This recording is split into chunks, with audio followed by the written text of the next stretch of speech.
Good morning, my friends. My name is Lama Jigme Gyatso, but in a pinch, you can call me Jig. This is a 5-minute mindfulness. Welcome to the Buddha Joy Meditation School. Okay, so a wee bit of context. We're still on the fourth base of phenomena. We're still on the final portion of that where we discuss the Four Noble Truths.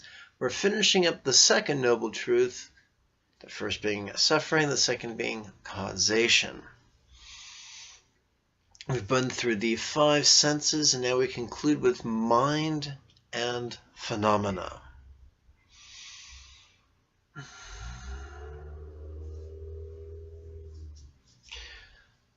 Do remember that as ungainly as these exercises may seem, by regularly playing with them, they have a profoundly transformative effect. Remember, our job is not to answer these questions. These are rhetorical questions. Our job is to silently and mentally recite these phrases, and on the out-breath to relax to the best of our ability. I call it the 2 R's of reciting and relaxing. Let's dig right in.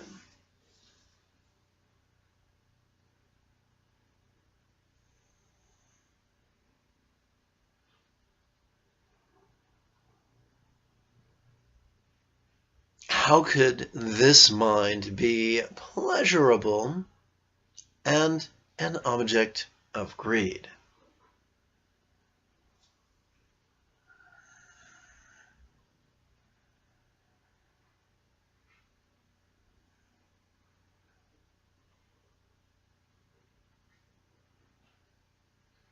Greed here just means that it's something that we pull closer to us.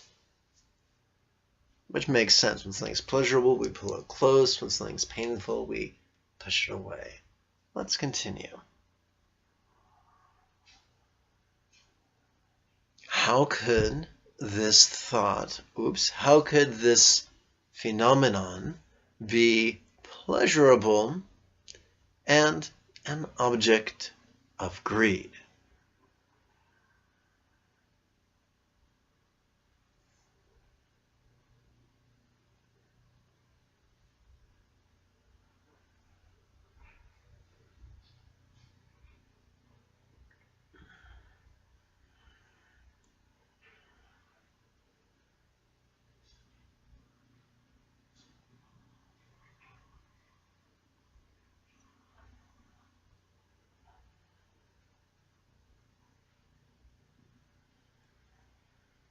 And now we play with the 3 C's.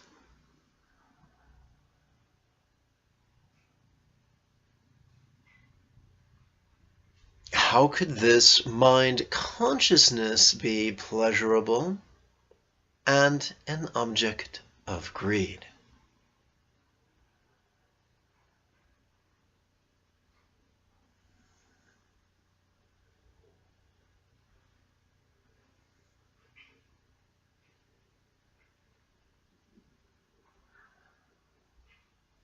Remember, the greater discourse upon the 4 bases of mindfulness is not a text about shitting all over ourselves. We're not scolding ourselves, we're just exploring certain possibilities. That's all that is required. Let's continue.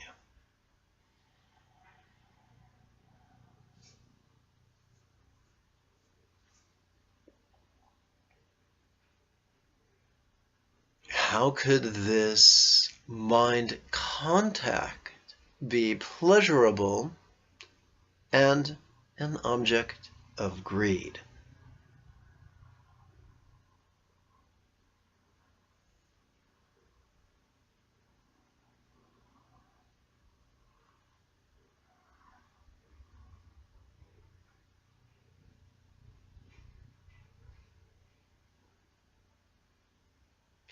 Remember, if you get lost or if you wish to read along, a transcript is found below the video.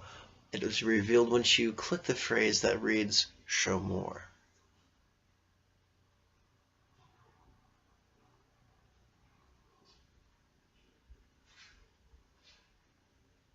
how could this feeling of mind contact be pleasurable and an object of greed?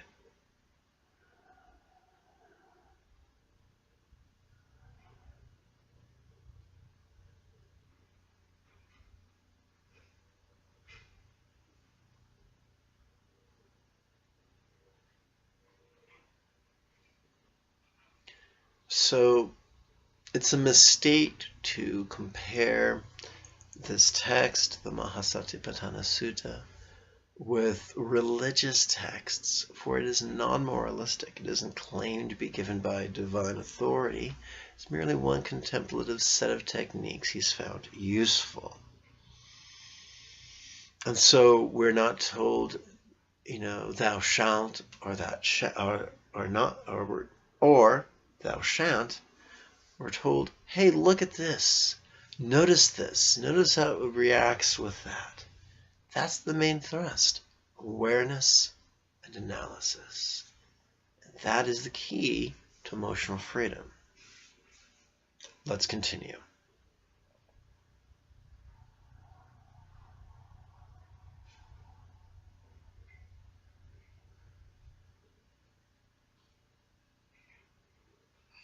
How could this perception of let's try this again.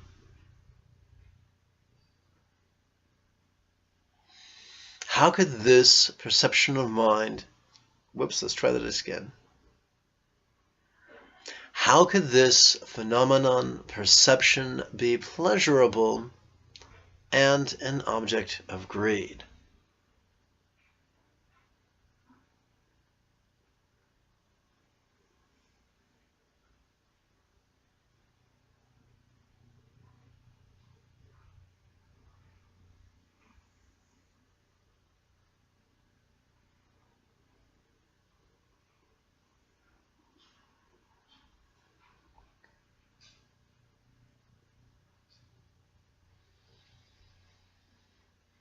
How could this phenomenon, volition, be pleasurable and an object of greed?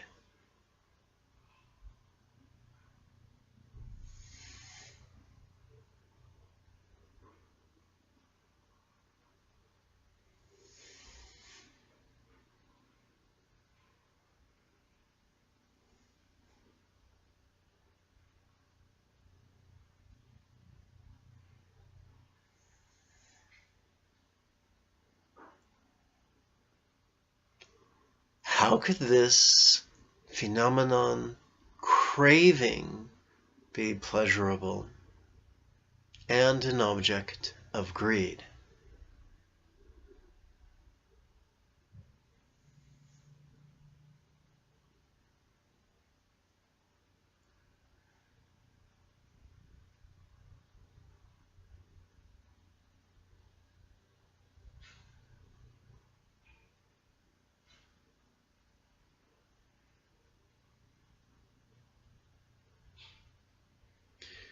It has been taught that the key to enlightened spontaneity is centering and letting go, and that the key to doing those two things is simply by practicing the exercises found in the greater discourse upon the four bases of mindfulness. In other words, these exercises center our energy and let's let go so we can flow effortlessly and skillfully through our lives.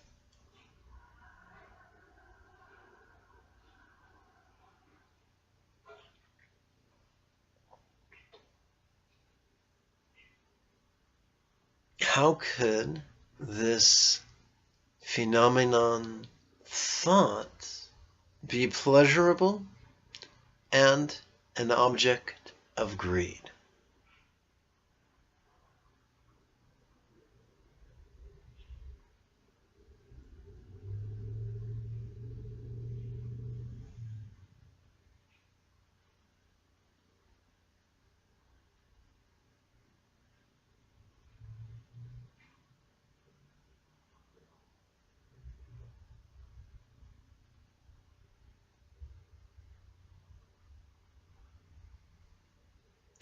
And the 10th exercise in this set, how could this phenomenon, distraction, be pleasurable and an object of greed?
Now let's turn our attention to 4 breaths of loving kindness.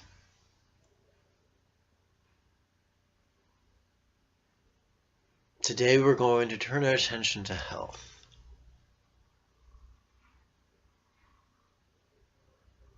Health for me, relaxing.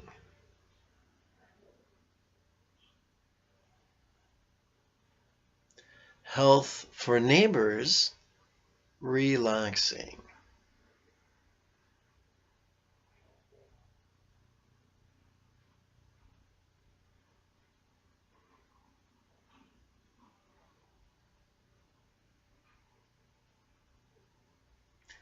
Health for earthlings, relaxing.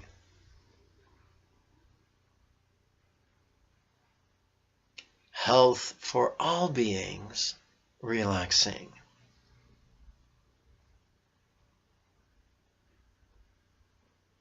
And there you have it.